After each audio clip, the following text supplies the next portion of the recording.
అంటే ఇంకొక నిర్వచనం చెప్పారు.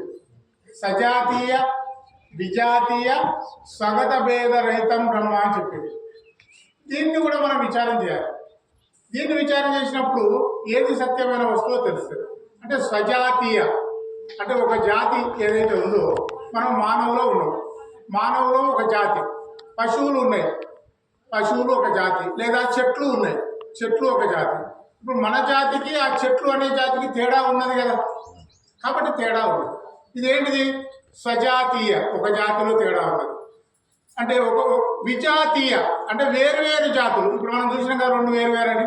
అట్లే మనల్లో విజాతి అంటే జాతీయ వేరు. ఇప్పుడు ఆ చెట్టు వేరు, మనం వేరు. అట్లే మనుషులలో అనేకమైనటువంటి జాతులు ఉన్నాయి, చెట్లలో అనేకమైనటువంటి జాతులు ఉన్నాయి. అంటే స్వజాతి అన్నప్పుడు మనుషులలో స్త్రీలు పురుషులు అని. అట్లే ఇప్పుడు విజాతి అన్నప్పుడు చెట్లు మనకన్నా భిన్నమైనవి అని మనం అర్థం చేసుకోవాలి.